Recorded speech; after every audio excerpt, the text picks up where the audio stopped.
Eh bien ça y est, on se retrouve avec des nouvelles idées, une nouvelle situation et cette pandémie qui est autour de nous actuellement ou dans le futur qui sera historiquement dans le passé. C'est Christian de Vision 6D et ce que je vous propose, c'est d'apprendre la gestion de projet, MS Project plus particulièrement, l'outil, au travers des éléments qui nous sont donnés par cette pandémie. Je suis dans l'outil MS Project et derrière moi, c'est ce qu'on appelle la chronologie. On vous montre ça de manière à pouvoir vous faire comprendre à quoi peut servir cet outil. Donc, dans cette chronologie, on va remarquer que dans le cas de la pandémie, aujourd'hui, on soupçonne que c'est aux environs du 17 novembre 2019 que les premiers cas sont apparus à Wuhan, en Chine. La Chine a ensuite, ici on peut le voir, informé l'Organisation mondiale de la santé, WHO en anglais, à fin décembre 2019. WHO déclare l'état d'urgence au 30 janvier 2020. Ensuite, un nouveau nom est donné au 19 février 2020 par le WHO et c'est à partir de là que l'on connaît la pandémie sous l'appellation de Covid-19. 100 000 infections sont atteintes le 6 mars 2020.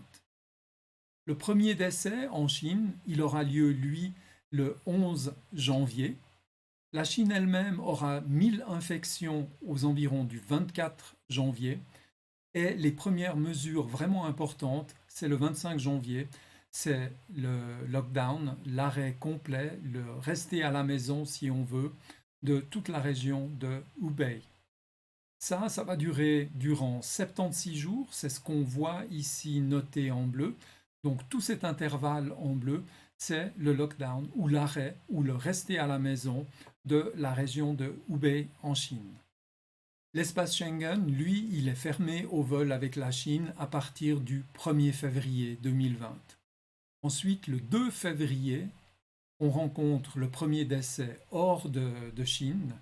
Et enfin, la France va annoncer le 14 février le premier décès dû au Covid-19 sur le territoire européen.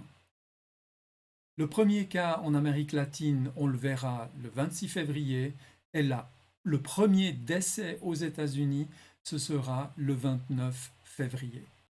Dans cette introduction à ce qu'on peut faire avec MS Project, vous voyez que tous ces éléments ici sont rapportés dans ce qui s'appelle et ce qui est la chronologie.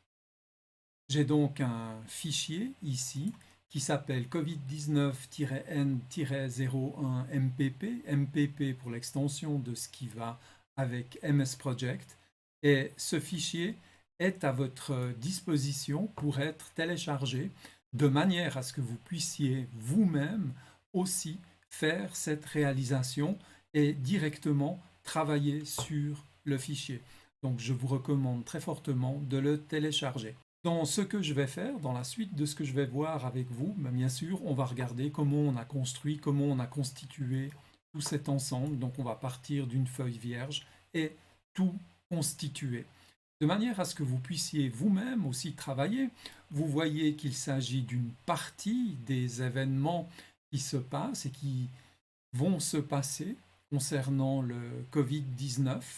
J'ai donc également mis à disposition un fichier Excel qui, lui, contient tout le déroulement pays par pays. Bon, il y a qu'une partie des événements, mais l'idée, c'est que vous puissiez aussi aller puiser dans ces fichiers-là pour ajouter peut-être des événements qui vous intéressent ou qui ne figurent pas encore dans la chronologie telle que je vous l'ai présentée ou qui ne figurent pas du tout dans le fichier MS Project. Donc avec ça, vous avez deux choses à disposition. D'une part, le fichier Excel qui est ici derrière moi, qui est représenté, qui va contenir toutes les dates.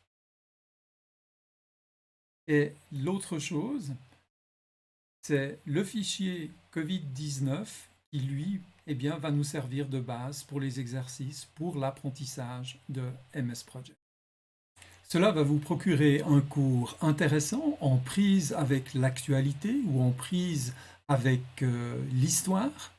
Vous appréciez ce genre de démarche, alors des likes. Inscrivez-vous surtout à la chaîne pour être tenu au courant. Vos commentaires, surtout dans une situation telle que celle-là, sont importants, sont les bienvenus et je me réjouis de vous retrouver pour démarrer tout ça. Allez, à tout bientôt. Ciao, ciao.